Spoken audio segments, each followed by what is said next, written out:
malapit ka na mahoyo. La la la la la long yo. Stop, stop yo. Isip muna bago go. Sa feed na FB may kwento na naman. Usap-usapan online, mabilis kumalat dyan. Payaman chalik, simula ang lahat. Pero bulsa'y umiiyak sa unang paalam, scam agad. Mga pangakong sinabi parang kanta sa bata. Parap, parap, Jack and Jill vibes. Pero bato pala ang dala.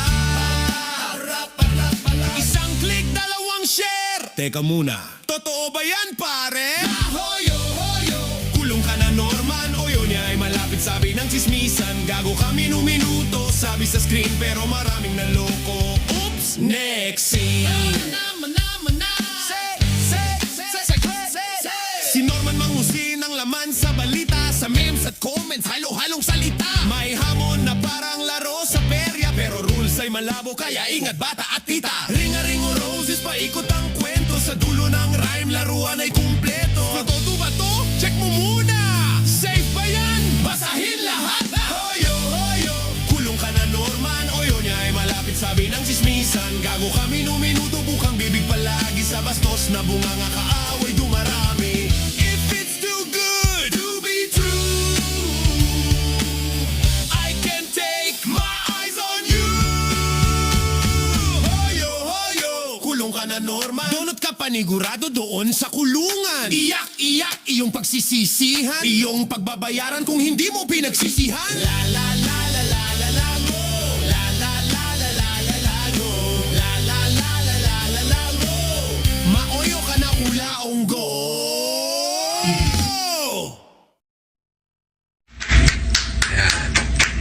Palakpak, palakpak, clap, clap, clap, clap, clap.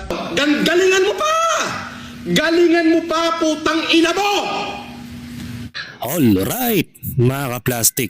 And this is me again, Pixu. Right back at it again with another Norman Mangusin content. At isang dekalibre at gatas na gatas ang ating tatalakayin ngayong araw na ito o gabi sa inyong lugar. At ang tatalakayin po natin ay tungkol dito sa in-interview, surprise interview mga ka-plastic, na di umano ay dalawang scholar daw ni Norman Mangusin. At ilalahad niya ang mga kwento about dito. So, ang nakakalungkot lang is kasi kaya siya dumayo kay Makagago WhatsApp man. Ayun ay dahil nasisira na ang mga pangalan ng dalawang ito. Yun ay dahil sa mga kagagawan din ng mga kahombre na binabash din tong mga to. Mga ka-plastic. Binabash kasi naugnay ito kay Norman. Tapos, yun na. Kung ano-ano ng mga nababasa ko sa comment section sa group nila at the same time sa ibang mga page na pinagnanasaan na rin at the same time itong mga babaeng ito dahil sa nakikita na si Norman Mangusin ang kasama, mga ka-plastic. So bago magtungo tayo dun sa first clip, yan, panoorin natin tong video na ito.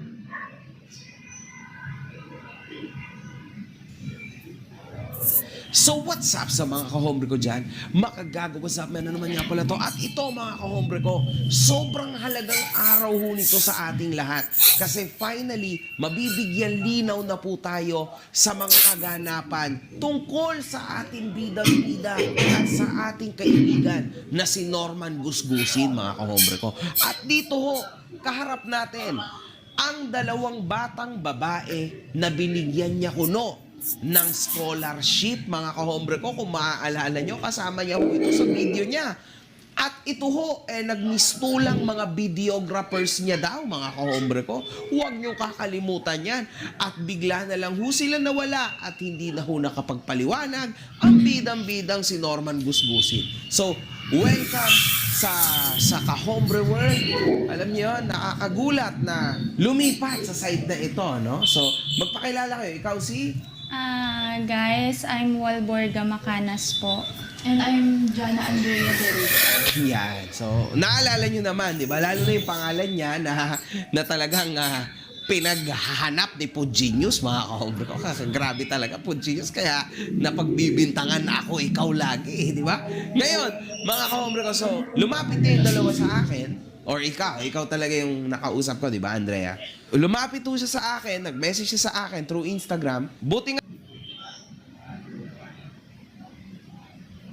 Sa dito mga ka-plastic, hi po, we can talk together with my friends. We are the girls that being attacked right now because of FLM po. Suddenly, we both deactivate our account because of the previous issue. Hope to hear from you. Yan po. Baga nag-private message siya sa Instagram ni mga gago WhatsApp man dahil ito po ay para malinis ang pangalan ng dalawang babaeng ito na si Jana at si Warboga, mga ka-plastic. Siyempre, sa eskwelahan kasi, hindi na kasi kagaya ng dati, mga batang 90s, na ang mga estudyante o mga kaklase mo, mauunawaan ka pa rin eh. Hindi kagaya noon. Pero ngayon na mga kabataan ngayon, kapag nababiral ka o napag-uusapan ka, in social media man yan or personal, ay talagang lahat ng mga tao sa paligid mo ay tingin na sa'yo ay pinakamasamang tao ka na sa kanila. At yun ang nagiging dulot ng mga bashing, mga ka-plastic, na hindi pinag-iisipan ng mga bashers na troll na wala ng ibang ginawa kundi makisawsaw sa galit ng may galit. Bakit kayo makikisawsaw? Hindi kayo mag-research. Ako nga, first impression ko sa mga batang yan, naaawa ako eh. Tingnan nyo, panoorin nyo po yung recent content ko about dun sa dalawang estudyante na yan na pinangakuan ni Norman. Kung meron ba akong sinabing di maganda sa kanila. 'Di ba? Yun ay dahil nadadamay lang sila sa sitwasyon. Hindi nila kasi alam yung mga nangyayari. Kaya panoorin natin yun. na nakalkal ko kasi Sunday ka pa nag-message sa akin. Kanina lang ako nakapag-reply sa iyo, di ba? Gusto yan ng Diyos na mangyari to, okay? Isinaad ng Diyos yan. Kaya magkaharap na tayo ngayon. Sa inyong dalawa, sobrang daming nag-aabang sa sasabihin niyo. Everybody's excited. Paano niyo nakilala si Norman Mangus? Paano at saan niyo siya nakilala? Pinag-a-assure kakilala ni Sir FLM. Asheratan? Ano yun? Asheret. Ano yun, Asheret? Pag may mga events po kayo yung Yun, ang Asheret po mga ka-plastic, a woman who shows people to their seats in a event or venue. Kumbaga parang sila yung nag-entertain mga ka-plastic. Kumbaga yung sa event na yon, parang nandun lang sila sa isang tabi. Parang nagbabantay o nag-apprehend ng mga customers mga ka-plastic sa event. Yun mga ka-plastic. mag-guide sa kanila papunta sa upuan nila. Ganun po. Mag-work. Ano yan? Sa club? Saan ba yan? Hindi po. Saan? Like, pag yung Event. Normal events. Okay. Formal events. Okay, okay. follower tapos namin sa kanila follower sa YouTube. Since nasa Israel po siya and binag na po namin yung opportunity na humingi ng tulong sa kanya. Bilang? Scholar. Scholars. Tama. Okay. Ngayon mga kahombre ko, naalala naman natin before, di ba, na siya nagsabi ng ganito. So, ngayong January, makinig lahat ng mga estudyante. Pupunta kami sa mga universidad at bawat university, pipili kami ng limang estudyante na nakasubscribe. Bawat university, pipili kami ng 5 estudyante na nakasubscribe. Bawat isang estudyante na mapipili namin, tatanggap ng 100,000. Hintayin nyo yan. Yan na yung inaayos ng team natin. Nakikipag-coordinate na yung team namin sa bawat university. So sisimulan yan by the last week of January. Ngayon, sa bahagyang unang kwento ng ating mga kaibigan na ngayon, mukhang natupad naman at sabi niya, kakalabitin daw niya. Mukhang nakalabit naman talaga kayo. Follower kayo. So, nakakagulat na ang mga tulad nyo follower ng isang Norman Mangusin, Kaya nga eh. paano kayo nagpa-follow? Do you actually watch it? Sa Isabela po kasi, knowing yung name ni FLM kasi nga Pandemic Hero, nakafollow po kami. So yung originally po na nagpa-follow sa kanya, yung mom ko. That's why yun nga po, Oh. namin siya and naka-follow din po kami sa kanya. But, hindi po kami gaanong nanonood ng mga videos niya. Naka-follow ka lang, wala lang. Ganun lang. Pero hindi ka nanonood ng videos. Yeah, opo. Kaya wala kang idea sa katauhan niya actually. Kilala mo lang siya bilang pandemic hero. Tama? Ikaw, ganun ka rin ba? Ayun. Yan ang iniibig ko sabihin, mga kaplastik. Yung mga tao dito sa buong Pilipinas, they didn't recognize Norman Mangrusin. Kung sino siya, o anong klase siyang tao, o anong klaseng ugali siya bilang Norman Mangrusin. Di ba? Yan ang unang-una kung sinasabi ko sa inyo noon pa sa mga recent content ko na hindi niya talaga alam about si Norman. Basta pinalo lang niya o nag-subscribe lang siya sa YouTube channel ni Norman Mangusin, yun ay dahil idol daw di umano ng magulang ni Warboga o ni magulang ni Jana ang si Francis Teo Marcos dahil sa pandemic hero that time. Yun yung kinikilala. Kinikilala siya ng mga taga Isabela na pandemic hero. So automatically, ganun kasi mga ugali ng mga Pilipino eh. Kapag kabaro mo, kaparehas kayo ng lingwahe like Ilocano, ay automatically supporters na kita. 'Di ba? Supporters mo na ako. Ganun yun eh. Parang yun dun na nga lumalabas yung salitang in-group bias na mabilis kayong napapaniwala dahil sa kultura, sa paniniwala, dahil sa magkakabaro kayo, magkakalugar kayo, parehas kayo ng lingwahe, parehas kayo ng mga lugar na pinanganak. Yun yung sakit ng tao, mga kaplastik, na hindi nila iniisip na hindi lahat ng mga kababayan nilang Ilocano ay pare-parehas matitino. May mga sadya talagang kupal na nilalang sa isang bayong. Parang let's say, ialin tulad natin ang karakteristik ng isang tao o sa buong lupon ng tao sa Isabela sa prutas. Mas kung may isang prutas diyan sa isang bugkos na isang punong bayong at mayroong bulok na isa, mahahawa silang lahat. Kung bulok yung isa, contaminate yung iba. Yun yung sakit. At yun ang masakit talaga. Cognitive bias. Diba? Kaya sa mga naniniwala sa mga matalinong vlogger na retarded na matanda na mahilig magsalita kapag hindi kaya yung argumento ay minumura niya yung mga netizens at the same time sa mga nakakatulig sa nilang kapwa vlogger, yun ay dahil wala na siyang may pambato na opinion sa mga taong nagtatanong o nagsasabi sa kanya. Dahil hindi niya kailanman maitatama yung tama niya. Dahil alam niya kasi sa sarili niya na sa bawat opinion niya, siya lang yung tama. Yun yung ibig ko sabihin sa cognitive bias, mga kaplastik.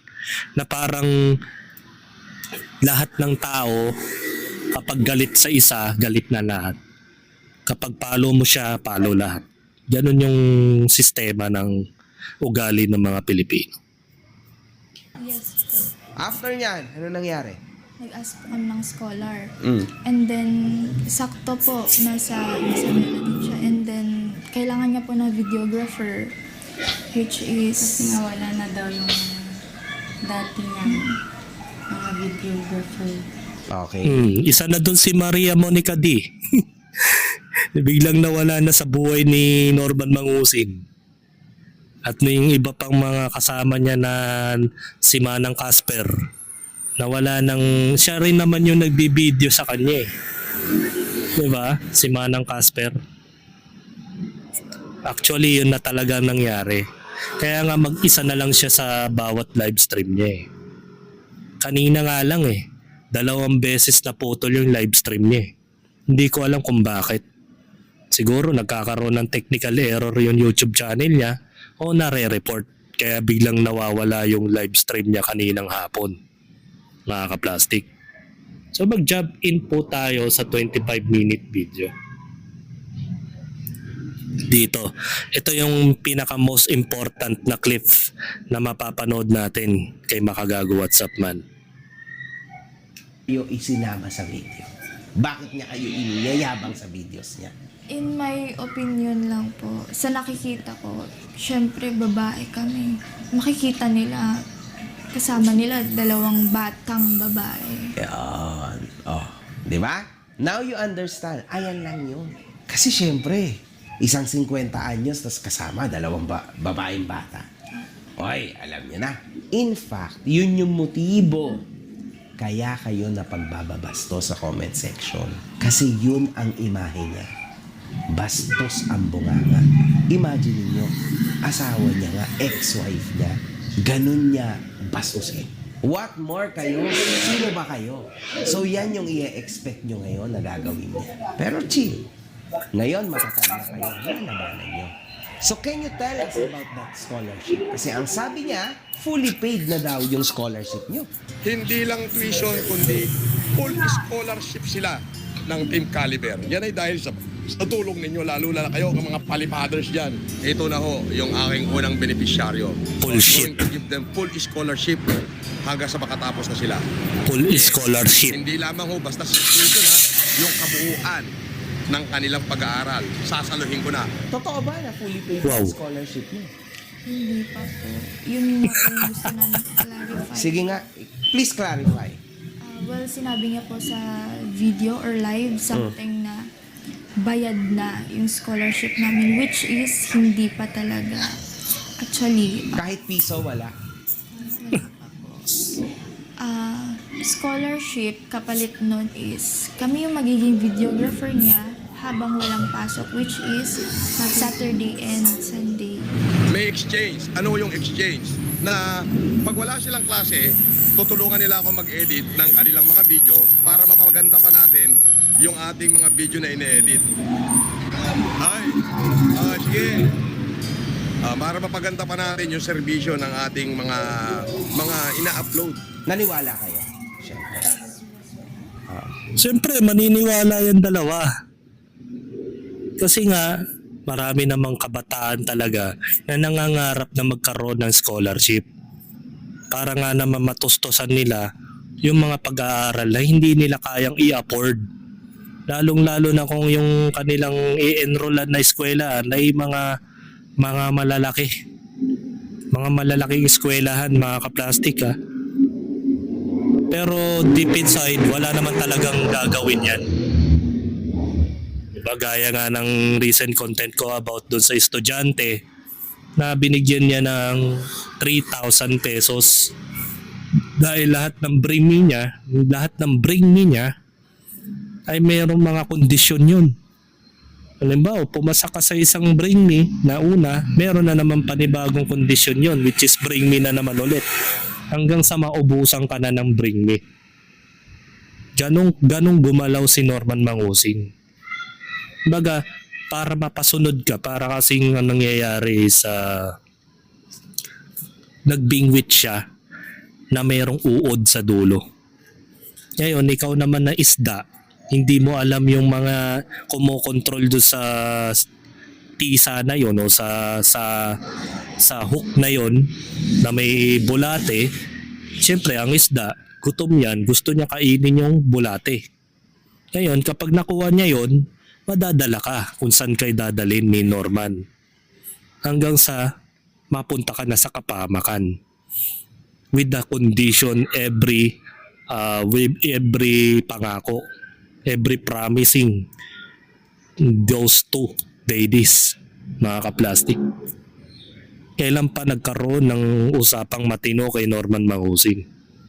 Kaya nga nag-end up sa videographer eh. Kasi nahihirapan na siyang mag-content eh. Nang hawak-hawak niya yung cellphone niya, wala siyang taga-anggulo ng cellphone niya para sa basura niyang content. Kaya ganun talaga mangyayari. Tuloy natin. So, sa'yo, may nabayaran ba sa'yo sa scholarship mo? Wala rin po. Hindi niya pa po talaga bayad yun. Tapos, ang ina-expect naman po namin, kasi ang akala niya po, sasama pa kami pa Aurora, Baler, Aurora, and so on po sa Aurora Province by Saturday and Sunday. Pero hindi na po talaga kami sasama. Personally po, hindi po nakapagpaalam ng maayos sa kanya na hindi na kami sasama. Kasi baka hindi rin kayo mapayagan. Pero ayaw nyo na talaga dahil wasak na talaga kayo. It's the matter of saving our reputation as a student or choosing the money. And we both choose to save our reputation. Yun po yung mahalaga sa amin ngayon. Tama. Actually, yan. Good choice. Di ba? Pero kasi ang question ko, isa din sa tanong, Muntik na dun yun bang perang hinita Sa nyo, actually naging worth it naman para sa inyo? Kasi sabi nyo, binigyan kayo. Pero, do you think worth it yun? Despite all the humiliation na natanggap namin, na-experience namin, the trauma and everything, hindi po. Hindi talaga. Ang mahalaga, natututo kayo, matuto kayo sa inyong pagkakamali. Naniniwala ako doon. Kaya naman talaga, tuition fee nyo yan sa pagiging immature nyo at hindi nyo pagre-research. Sana sa susunod, pag meron kayong makikilala ulit in the future, research. It's very important. Lalo na ang gaganda na. Ayun nga eh. Bago kayo maniwala, mapanorman man yan o ka-apply ka ng trabaho, mag-e-enroll ka sa eskwelahan, magkikipag-relationship ka sa isang tao, ang pinaka most important thing doon is mag-research sa lahat ng bagay na i-engage mo sa isang tao o magkikipag-interact ka sa isang tao. Let know to research. Kailangan natin palawakan natin yung wisdom natin sa pagre-research, mga kaplastic. Halimbawa na lang, siguro naman meron kang Google account. Pwede mo naman i-google yung mga bagay-bagay sa paligid mo. Kahit yung mga kakaibiganin mo, i-research mo muna. Hindi lang sa online. At the same time, sa personal na buhay. 'Di ba? Kapag meron kang nakitang red flag, automatic, ban mo na agad. And that's the reason why kung bakit ako'y walang masyadong mga co-workers na kaibigan. Wala akong kinakaibigan kahit saan. Mapihikan ako sa mga pakikipagkaibigan, mga kaplastic. Sabi nga nila, introvert daw. Mas mainam na nga lang yung mapag-isa ka kaysa marami kang kasama na hindi mo alam, mga hindorotot pala mag-isip. Mga bullshit na tao. Hindi dahil sa masama ugali mo, kailangan mo rin maging wais sa buhay. Na kailangan alam mo ang mga gagawin mo, research ka muna bago mo pasukin ang mga ganitong bagay. Mapatrabaho man yan, relationship, mag-enroll sa eskwelahan, lagi mong iba-background check yung mga yan.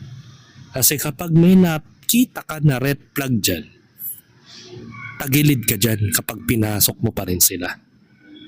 Alamin mo kung ano yung mga history ng mga to, at kapag may nakita ka na kahinahinala sa kanilang identity, magdahan-dahan ka na. Kaya nga ako, mahirap akong alukin ng networking eh. Kaya nga nire-rebat ko sa mga nag-aalok sa akin ng mga networking nung nakaraang taon, sasabi ko sa kanila, kayo po ang mag-down sa akin ng malaking pera para ako yung magpapagalaw ng pera na yun. Hindi ako yung magbibitaw ng pera na ganong kalaki. 'Di ba? Kaya nga 'di ba sabi nyo, ang layunin nyo, payamanin nyo yung mga taong mag-a-apply sa networking. Hindi naman po pwedeng ako yung magbibitaw. Wala nga akong pera eh. Bakit ako magbibitaw ng 10,000 pesos sa inyo? Dahil kung ang layunin mo, payamanin yung mga client ninyo, kayo magbigay ng pera sa akin. Di ba? Nang sa gayon, ako magpapaikot nun. Huwag kayong mag-alala, di ko kayo tatakasan. Kaya nga ang dami na walang networking dito sa Pilipinas dahil puro scam eh. Pero yun mo, pagbebentahin ka ng mamahaling Kojic na mabibili mo lang sa supermarket sa halagang 40 pesos, 80 pesos. Samantala yung Kojic ng networking umaabot ng halos 1,000. Isang bar lang yun. Hindi ba tinatarantado ka ng mga networking na yan? Na kailangan mag-invite ka pa. Ikaw pa yung gagawin nilang kamikaze. Ipapahamak ka sa pagiging scammer nila. Eh wala namang yumayaman sa networking eh.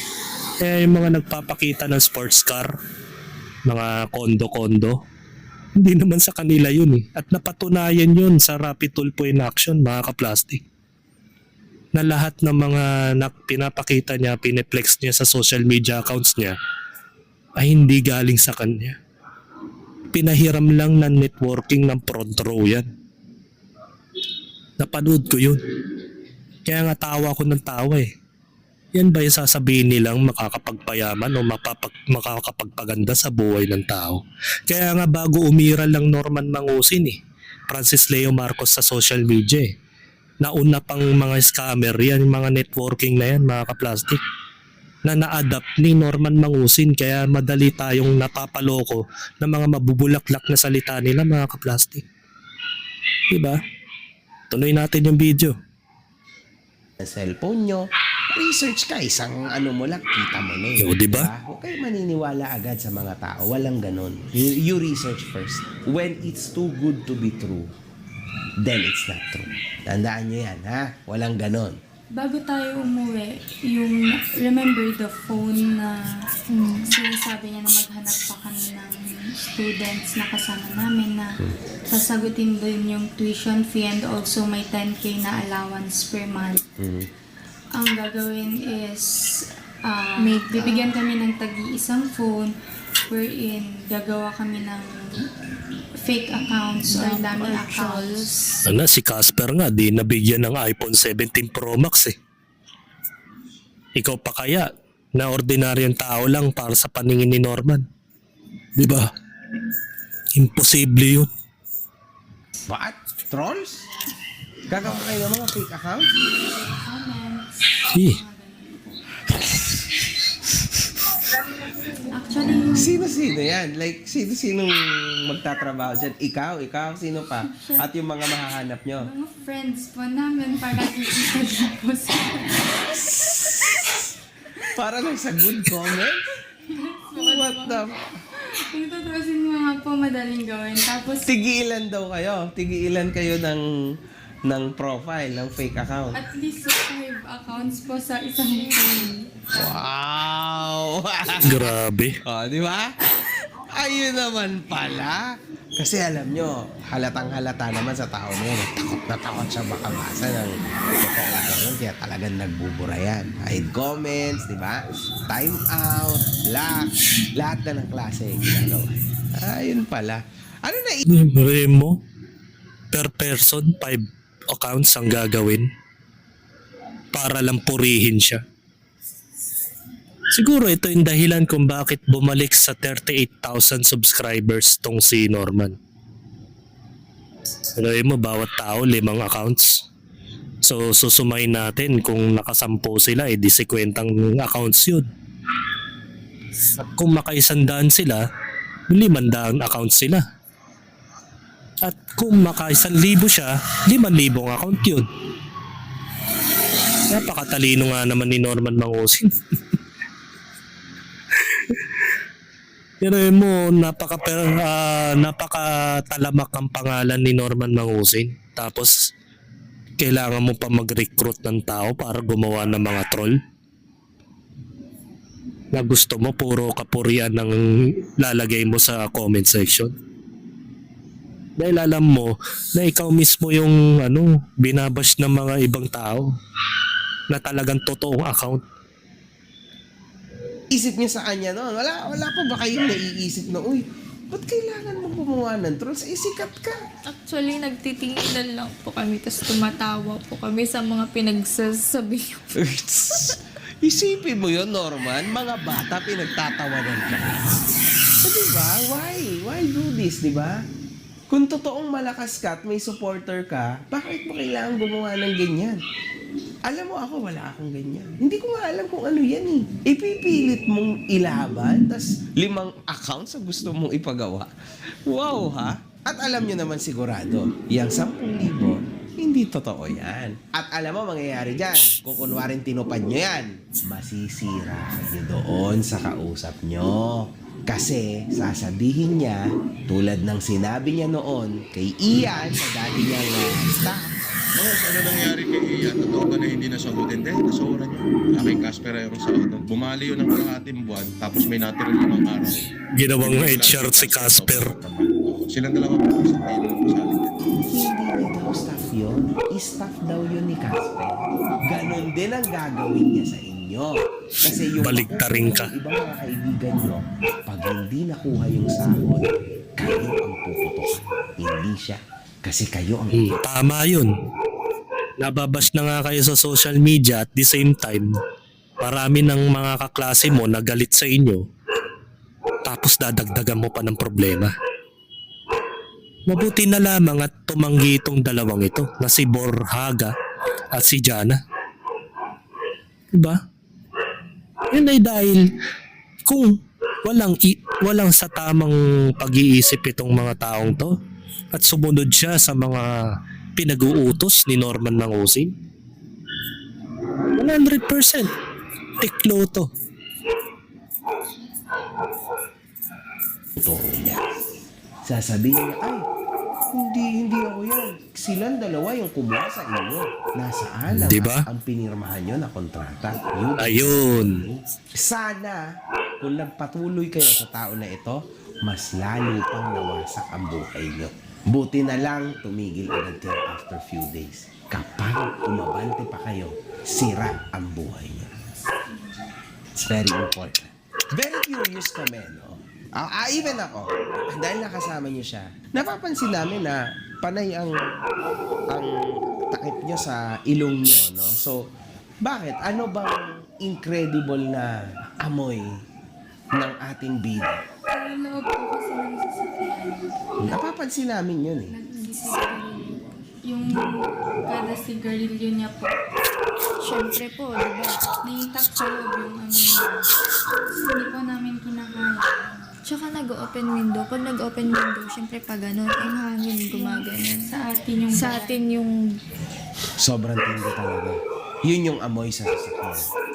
How about kapag nasa labas kayo? Kasi parang ganun pa rin, nagtatakay pa rin kayo eh. Ako naman po, personally, hindi kasi ako, kumbaga hindi tayo masyadong lumalapit sa kanya. lumalayo po talaga kami. Kasi Ba't kayo lumalayo? Grabe naman yan. picture talaga sa kanya. Kaya po kami lumalayo. Nagpipicture sa kanya, patagon. Nakikita niyo yan, yung mga patagon nagpipicture sa... Oh. Talaga, minsan pang Hindi nagpapapicture, nagpipicture sa kanya, tama? meron po yung mga nagpapapicture, shot sa kanya, gano'n. Yun lang. O, di ba? Tapos isesend kay Food Genius. Ipopost ni Food Genius ngayon. Opo. Ang masama po kasi, kung saan yung madaming tao, dun yung stopover. Sinasadya niya yon para makita nyo na sikat siya. Opo. Manipulations yon para makuha niya yung tiwala nyo. O, doon tayo sa kanyang incredible na amoy. Ikaw, ano experience mo sa kanya? Sa amoy niya lang, Sigarilyo po talaga. matindi talaga. Matindi pong sigarilyo. Okay. Ano yan? Amoy deka. Ayun. Yung amoy sigarilyo na yun, kahit matagal ka nang hindi nagsisigarilyo, ay nandun pa rin yung nikotina na nai-impact doon sa loob ng sasakyan. Kaya kung ikaw ay may asthma o allergic rhinitis, ay wag mong kakasamahin itong si Norman Mangusin. Dahil may possibility na magkakaroon ka ng sakit sa baga dahil dito sa tarantadong nilalang na ito. At mas malala kasi ang naidudulot ng mga second-hand smoker. Na kung saan ay kahit sabihin mong hindi ka nagbibisyo, pero nalalangap mo yung yosi ng mga kasama mo o katabi mo o yung mga naiwang amoy ng yosi o nikotina sa loob ng kanilang kwarto o sa sasakyan o anywhere that he hit the the sigarilyo, ay nandun pa rin yung amoy kahit na matagal na. At hindi na nga naliligo si Norman Mangusin. Ang usually na ginagawa niyang panligo sa katawan niya ay ang nikotina. Ganong kadugyot si Norman Mangusin. 'Di ba? Nakakadiri. Ako pa naman may allergic rhinitis yata ako eh. Kasi kada nakakalanghap ako ng nikotina ng mga yosi, mga ka-plastic, ay nababahing ako lagi. At lagi akong hinihika. At delikado kasi yon sa mga taong may hina yung immune system, lalo na sa atin. Kaya laging barado yung ilong ko sa tuwing nakakalanghap ako ng nikotina. Kaya mahirap kasama si Norman Mangusin. Hindi lang sa mabaho siya, dugyot siyang tao, pati na rin yung kanyang bunganga punong-puno na ng nikotina yan.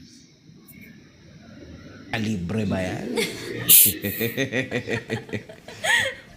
Matapang, no? Deca Libre. Pero okay naman, yung t-shirt niya, nasa inyo pa rin ba yan? Yung Deca Libre shirt na yun? Hinat-ngat ng aso. Sorry.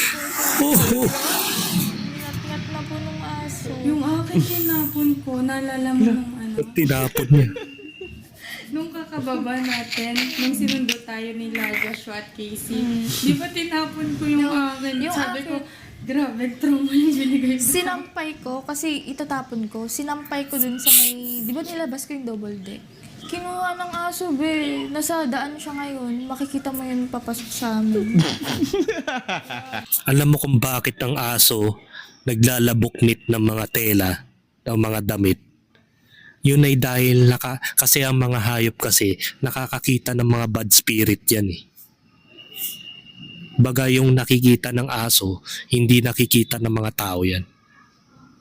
Kaya pansinin mo mga alaga niyong hayop. Kapag may mga kakaibang activity na ginagawa yung alaga niyong aso, pusa, at kung ano-ano pa, magtaka ka na kung bakit sinisira yung gamit mo. Yun ay dahil mayroong nababalot na masamang spirito dyan. Gaya nga ng sabi sa Biblia o turo ni Brother Eddie Soriano, kapag nanahan ka sa mga masasamang tao, yan yung gustong tahanan ng mga demonyo eh. Kung ano man yung mga damit o mga pera o mga tulong na ibinigay ng taong yun, ay may kalakip na sumpa yun mga ka-plastic. Kaya nga napapansin nyo, di ba? Lahat ng madidikit ni Norman Mangusin ay minamalas. Nagkakaroon ng trahedya, depresyon, o kung ano-ano pang mga bagay na nakakasira sa buhay ng tao. Yan yung mga bad spirit o yung mga bad luck, kumbaga sa Feng Shui. Yan yung dahilan kung bakit yung aso nyo, yung alagang aso ni Jana, ay kinagat at ninaborit yung kanyang damit na Deca Libre shirt. Siguro may nakikita siyang masamang espiritu doon o may mga bad energy na kung tawagin ng mga specialist o yung mga Feng Shui specialist, nakikita nila yun. Kasi yan ang gustong-gusto ng demonyo eh. Yung laging meron silang na conquer na masamang gawain like na ginagawa ni Norman Mangusin. Kasi nga si Satanas, 'di ba? siya yung siya yung pinaka-biggest na deceiver sa buong sanlibutan. Ano ba ang layunin ni Satanas? Mag-recruit ng mga inosenteng tao na mapangloko nila o iligaw nila ang mga pananaw sa buhay instead na maniwala sa Panginoong Diyos. Kaya yun ang reason kung bakit yung mga aso nakakakita ng mga bad spirit. Kaya nga magtaka kayo, may tahol ng tahol yung aso nyo sa garahe kapag gabi. Kahit wala naman dumadaan na tao. Minsan nag-aalulon pa nga eh. Meron akong somewhere na dinaanan sa subdivision eh. May asong nag-aalulon. Yun ay dahil may nakakakita sila ng hindi kaaya-ayang spirito. Kaya nga siguro sinira ng aso yun. May nakikita siyang bad energy dun. Kasi tingnan mo sa dinami-daming mga gamit ni Jana na pwedeng sirain, bakit yung decalibre shirt ni Norman Mangusin na binigay sa kanila ang sinira ng aso? Hindi biro yun mga kaplastik. Ibig sabihin nun, nadadala mo yung mga malas. Actually, nadala na nga niya ng malas sa bahay nila eh. Kaya nga siya nababash sa social media eh. Effective yun. Sabi nga ni Susan Yancy, parang domino effect yan eh. Makakarating to sa taas. Sige, tuloy natin yung video. Napakamalas talaga, mga kahombre. Iba ho talaga ito. Okay. Naalala ko po kasi kapag buong-buo po. Kadiri. Anong bombo? Kapag kinukuha niya po yung buwelo ng pagkuha niya ng plema niya, ganun po. Sample mo. Ano? Okay, paano? Yung plema? Nabuelo ng plema tapos? Tapos, Dudura niya. dudura niya po. Yuck! Talaga, napakatindi ho ng experience. Putang enema, putang enema, putang enema, putang enema. You got TT and Peck and Lumpia. TT, Peck and Lumpia. Ba-ding, ba-ding, ba-ding, da-ding, da-ding, ding, ba-ding. Parang ganito ba yon?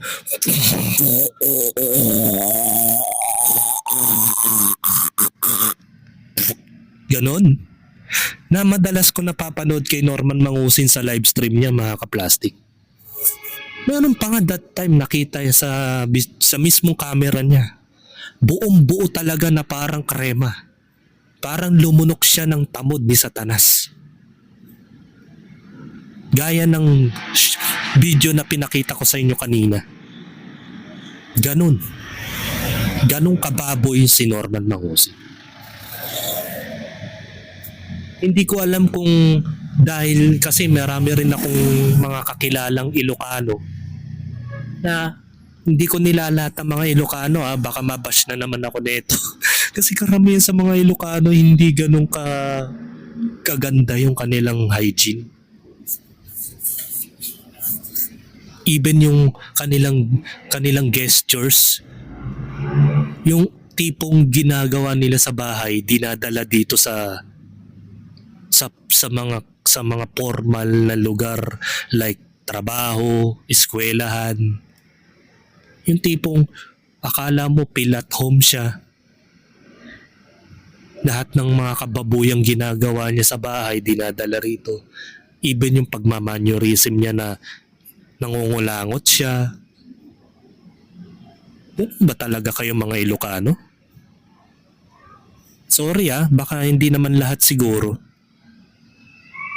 Diba? Pero meron kasi akong kakilala na halos mostly ganyan din yung ginagawa kagaya ni Norman eh. Kadiri. Decalibre talaga. Buong-buo pa. Bumbo. Ay, fancy po, Norman. Kaya parang nagagaling sa ilong ko.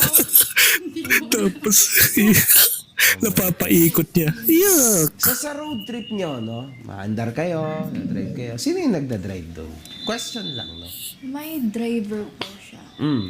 Pero minsan po, tinitake over niya yung pagdadrive. Mhm. And then, ayun po, siya na po yung nagda-drive. Matagal siya nagda-drive? Yes. Ah. Kumbaga, like, 70-30 po. Ganun. Sinong 30? Yung siya po, tas 70 yung driver. Aba, okay din eh, no? Ano, Asek, Lakanilaw. Yan, talaga. So, di ba gaya nga ng sinabi ko sa mga recent content ko about dun sa LTO na nirevoke yung kanyang lisensya forever, yung ni kay Norman Mangusin. Gaya nga ng sinabi ko sa spekulasyon ko as I predicted na kahit walang lisensya, walang problema sa kanya yan. Kayang-kaya siyang mag-drive. He can able the drive without a license. Bakit? Ano bang magagawa ng lisensya kung kaya naman niya mag-drive ng walang lisensya? Bakit? Hihiwalay ba ang kaluluwa niya kapag nakuha ng lisensya ni Norman Mangusin? Diba? At isa pa, maraming ganyan na mga Pilipino na makikita mo mga bata yung nagdadrive, underage pa, 18 years old below, na nagdadrive po ng mga sasakyan na malalaki. Kagaya ng mga Mitsubishi something na mayroon pa nga, may nagdadrive pa nga ng mga prototype na sasakyan na pangkarera. Underage pa yung bata. They even can drive without a license. Kasi nga, nakatinted naman yung sasakyan. Kaya hindi mo naman sure kung yung mga nagdadrive na yan may mga lisensya o wala eh. Na para bagang ginagawang laruan yung sasakyan. Marami yan sa mga Pilipino ngayon. Kaya magugulat ka na lang, bata pa lang marunong na mag-drive. Kasi bago pa sila magkuha ng lisensya at the legal age, ay marunong na mag-drive. Kasi nga bata pa lang, sumusubok na siya sa mahabang biyahe. Kasi nakatinted naman yung four wheels eh. Tsaka usually ang mga hinuhuli lang naman ng mga MMDA, mga HPG, ay mga two wheels, yung mga motor. Pero yung mga four wheels kagaya ng motor, mga Toyota Corolla, Pajero, mga pickup van, at kung ano-ano pa, ay hindi naman hinuhuli yan ng mga MMDA.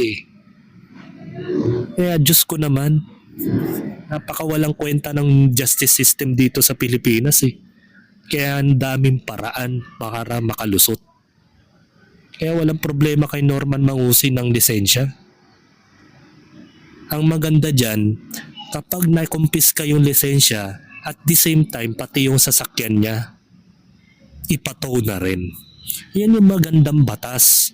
Ngayon, pag nagmatigas, durugin mo sa harapan niya, kagaya yung mga nasa China, na yung mga nag-illegal parking sa kalsada nila, ay dinudurog mismo ng mga malalaking backhoe.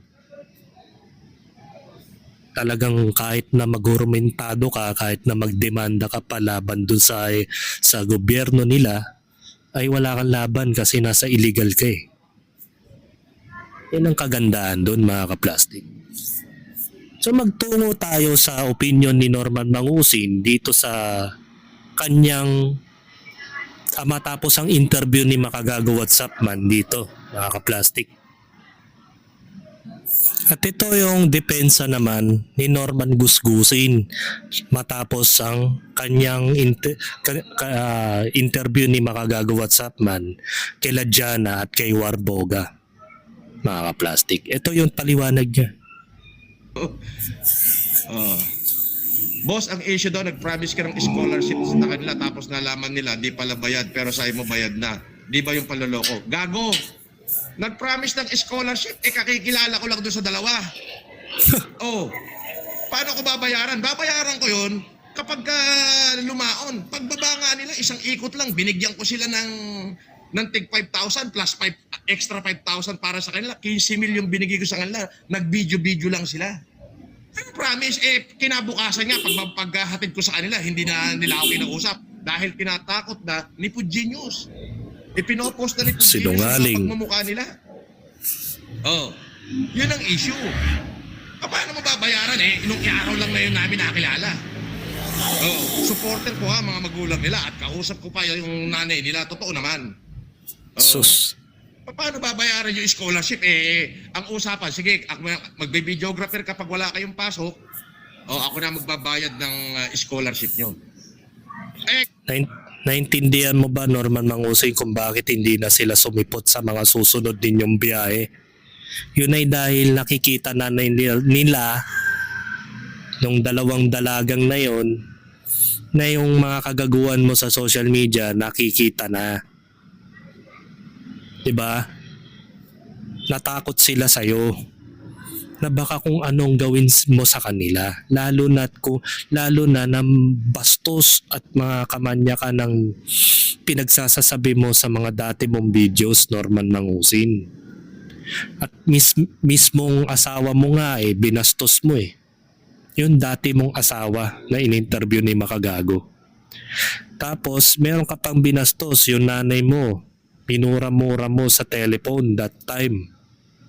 At hindi mo na siyang kinikilalang ina dahil nga sa mga nilabas nilang bagay na hindi mo nagustuhan. At gayon, yung mga iba pa mga tao na binastos mo rin at the same time, hindi ko lang na-play yung video about dun sa clip ni Makagago, yung nakalabit mo si Jana sa kilikili, na ang akala ng mga netizens ay yung tagiliran ng dibdib ng babae yung nakalabit ni Norman para mapansin siya o pansinin mo siya na nagla-livestream ka, Norman. Yan yung kababuyang ginagawa mo na hindi mo dapat ini-expose yung mga taong yon dahil videographer nga Hindi mo kailangan i-expose yun. Tapos sasabihin mo, kailangan lahat ng mga kasama mo sa live stream ipapakita mo. Para ano? Para pag mayroon ka na nasisirang tao, babash mo, sasabihan mo ng kung ano-ano. Diba? Kaso nung paghahatid ko pa lang sa kanila, may wheelchair pa nga yung lolo niya na hindi na nakuha dahil natakot nga kay Pugenius. Diba? Kayo naman? Tignan nyo yung ano. Pero anyway, Sinumbat. everything is nakikita naman natin.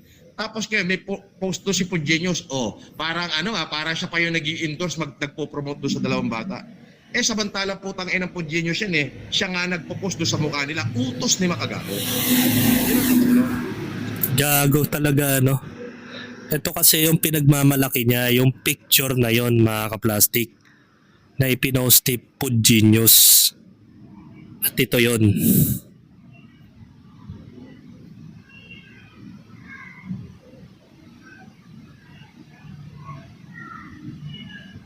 Pakita ko lang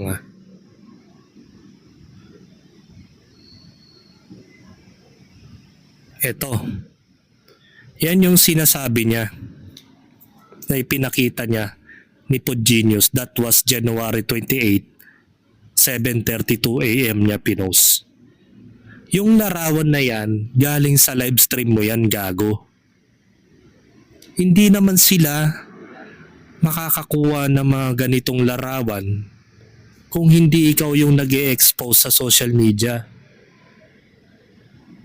Same thing as sa ginawa mo kay Mami Jonisha Pacquiao na itinatanggi mo na in-splice daw yung video na parang sinabi mo na hindi mo ininsulto si Mami Jonisha, nagrebat ka lang regarding dun sa nanay mo na dinamay. Kahit ito, yung picture na yan, that was your live stream, nung nakaraang live stream na ipinosted mo rin nung January 28 na in-screenshot lang ni Pugenius, mga kaplastik. So paano nangyaring kumuha siya ng larawan galing sa'yo at pinapalabas mo na parang hinahack o hinahijack yung mga accounts mo para makita yung mga picture ng dalawang bata? Ikaw yung nag-post niyan sa live stream mo. in-screenshot lang ni Pudgenius at wala nga siyang caption eh. Oh. So nangangahulugan, wala siyang layunin na sirain yung bata. Na sinasabi mo na inutusan ni Makagago WhatsApp man itong si Pudgenius na sirain yung pagkatao ng dalawa. Diba? Gagawa ka pa ng kwento, sira ulo. Sa talagang makakita, hindi sila titigilan ni Pudgenius hanggat hindi sila nai-interview ni Makagago. O sino ngayon na nagko-command kila Pudgenius? Di si Makagago. Tama yung pinasa ko. Si Makagago ang leader ng FG Group. Oo. Yan At na wala naman. na siyang lusot doon. Itong mga circumstances at pangyayaring ito, nakukuha lang lahat ng abogado ko yan. Na pagtutugma-tugma nila na si Makagago nga ang leader ng FG Group. Oh, wala kang nga abogado eh. Paano nagkaroon ng abogado tong hayop na to?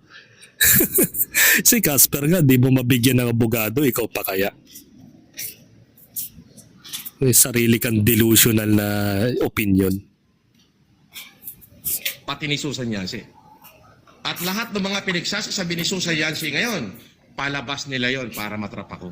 Kaya na naman, yung Susan Aling Yancy. Susan, ito na sasabihin ko sa iyo, may alias warrant of arrest ka na. Makagago, yung inendorso mong peking abogado, peking law firm, na maraming binudol na Pilipino. Ayan na naman. Malapit na mahuli. Parehas lang kayo May nun. alias warrant of arrest na. Abangan niyo mamahaya ang conversation. Nagsosorry sa akin yung dalawang bata. Boss, pasensya na po kayo. Natakot lang Talaga? po kami. At saka tinanggap na. Tinanggap talaga. Tinan nga natin.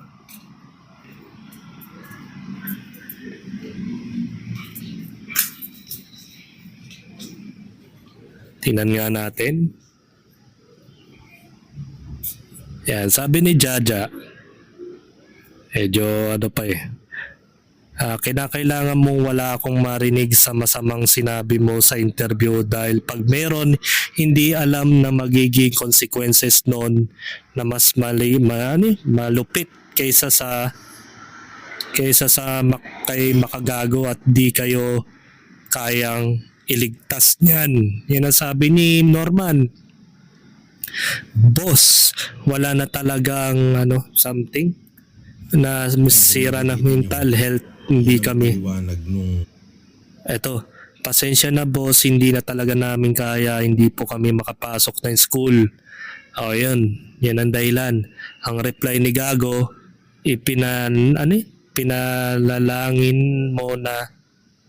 ipanalangin mo na wala akong marinig na masama kasi nasa Isabela tayo. Kay Makagago ka pa nagpa-interview. Ayun. Kasi ang hirap, walang full screen to eh. Ayan, full screen natin. Wala dito. Walang full screen to eh. Ni Jaja at ni Jana. Ayan o. Hindi po ganun boss. Ayan o. May mga ilalaglag. Pwede ka magsalita sa channel ko. Bakit kailaban ka pa? Baga parang ang sabi dito ni Norman, wag ka na magpa-interview. Sa akin ka na lang manghingi ng paliwanag o kung may problema. Paano hindi ka nagkikinig sa kanila? Kahit nga si Casper o tsaka si Ian, di ba? Binaligtad mo at ginawa mo pa ng kwento na nagnanakaw sa bahay mo.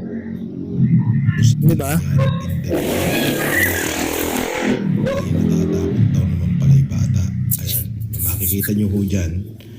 Baka sabihin ako na nga, at 45 minutes, makikita nyo yung buong conversation namin. At pati yung telephone number ng bata, makikita nyo. Ayan. So, kailangan kong gawin to defense lang yung sarili ko sa ginagawang paninira ni tarantadong Makagago. Ayan.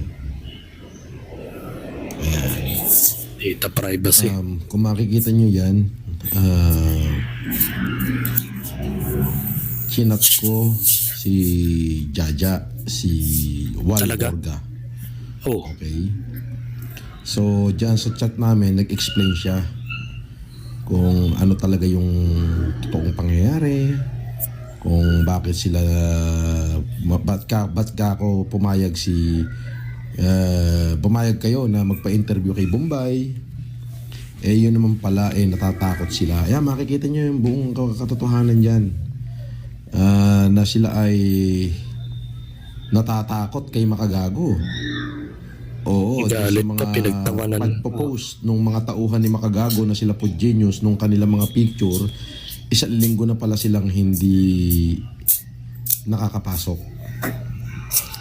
So since yung mga magulang nila ay supporter ko, naintindihan ko naman yung damdamin ng dalawang bata na yan.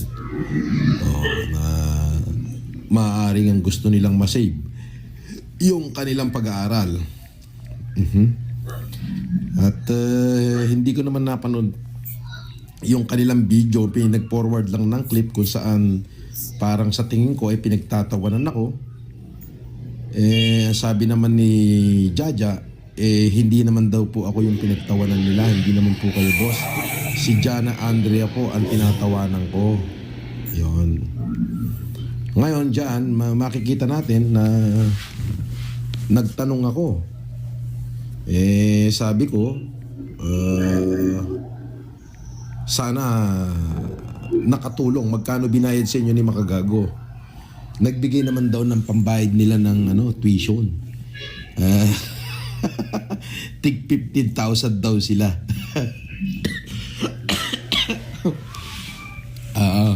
At may script na. May script. Pinipilit ni Makagago daw na sirain ako. Pero hindi naman daw ako masisira dahil kilala naman daw nila ako dito. Sinungaling ka. Tayo naman Makagago. Well, anyway, Makagago, ano ba tawag dito? At least nabawasan ng bumabayad ka pa talaga, no? Ano nakuha mo, Makagago? Wala. Meron. Abangan nyo lang. Ano nakuha mo? Wala. Di ba? Nakita mo, ayan, nagsosorry sa akin yung mga bata. Thank you, boss. Ayoko na po muna. Nagkakaroon na po ako ng 1 week anxiety. Ayan na, tanong ko. Magkano? Hindi na lang siya nagdedirekta sa'yo ng mga bastos na salita kagaya mo. Kasi nababash na yung tao tapos gagawa pa siya ng bagay na ikasisira niya. Gaya nga na sinabi sa video ni Makagago. Diba? At at the same time, mga ka-plastic, etong sila Jaja, Jana at si Warboga ay hindi na nilalayunin na magsalita pa ng kung ano-ano kay Norman.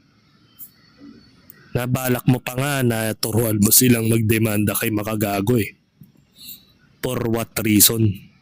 Nandahil lang ba doon sa sinasabi mo na sinisiraan yung scholarship ng dalawang tao? Dahil in-expose ni Pugenius yung picture na sinasabi mo na in-stolen shot ni Diomano, ni Pugenius, galing sa'yo mismo yon. So walang criminal evidence o criminal elements ang ginawa ni Pugenius doon. Wala naman siyang ginawang mali dahil yung mismong picture na yon ay galing mismo sa'yo sa live stream mo na in-screenshot lang naman ni Pugenius.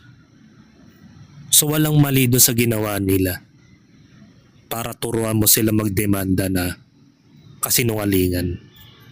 At ipapahamak mo pa yung dalawang bata. Pasalamat ka nga yung magulang ng bata na pulis mismo Pulis mismo yung naging magulang ni Jana. Buti nga hindi nagsampa ng kaso yun sa CIDG. Nasa CIDG pala yung nagtatrabaho. Diba? Kung ako dun sa magulang ni Jana, sampaan nila ng kaso nito ni Norman ng scammer.